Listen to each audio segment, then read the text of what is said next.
Bismillahirrahmanirrahim. Assalamualaikum warahmatullahi wabarakatuh. Sahabat Abdurrahman Fathir Mubarak yang dirahmati oleh Allah Subhanahu wa Ta'ala. Ada seorang guru dan ulama yang bernama Hariri, selalu menjaga akhlak dan tingkah lakunya agar menjadi teladan bagi murid-murid dan orang-orang di sekitarnya.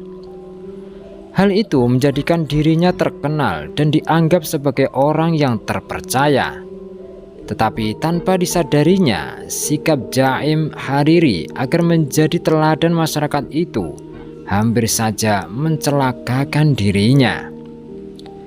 Suatu ketika ada seorang pedagang yang akan bepergian jauh. Ia mempunyai budak wanita yang sangat cantik, yang sangat disayanginya. Karena khawatir akan keselamatan budaknya itu jika diajak serta dalam perjalanannya, ia kemudian menitipkan pada pondoknya Hariri. Ia beranggapan di bawah pengawasan dan penjagaan Hariri yang begitu baik akhlaknya, budak kesayangannya itu akan selamat hingga ia kembali lagi. Tetapi yang namanya bersama-sama dengan wanita yang begitu rupawannya, sedikit demi sedikit muncul perasaan cinta pada diri Hariri. Dalam pepatah Jawa dikatakan, rasa cinta itu muncul karena sering bertemu dan bersama. Trisno jalaran songko kulino. Hal inilah yang terjadi pada diri Hariri. Terjadi pertentangan dalam jiwanya antara menuruti gairah cinta yang muncul atau menjaga akhlak dan sikap amanat yang telah dipupuknya selama ini.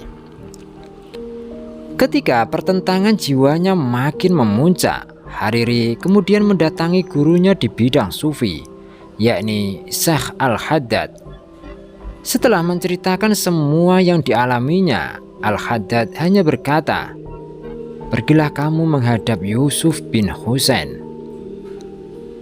Kemudian berbeda dengan dirinya yang mempunyai nama harum dan terjaga, nama Yusuf bin Husain ini mempunyai cacat di masyarakat. Tetapi karena gurunya yang memerintahkan, Hariri tetap berangkat ke tempat tinggalnya.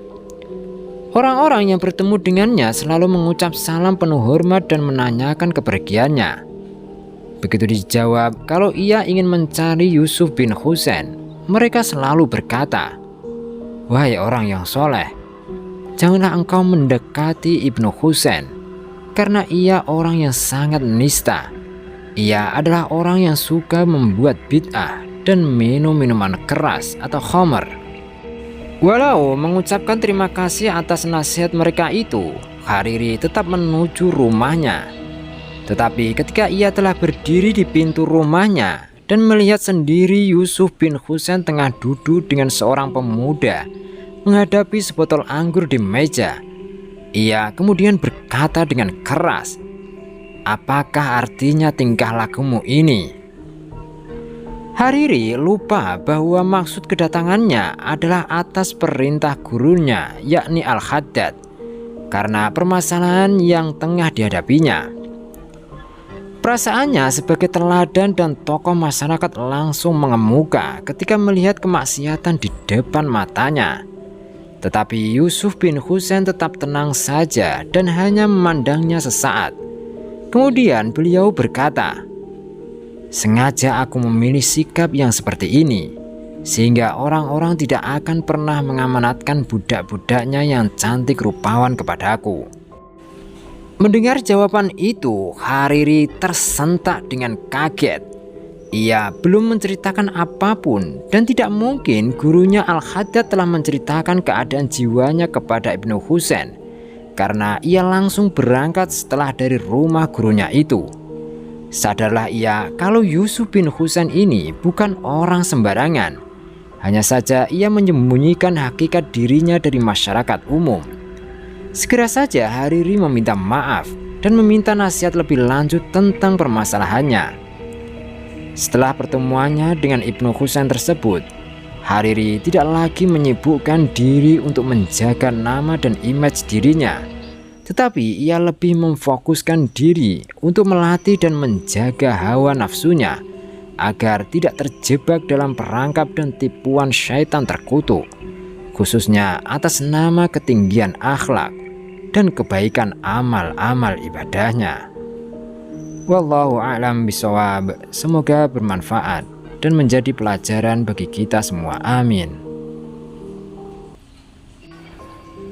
Bismillahirrahmanirrahim.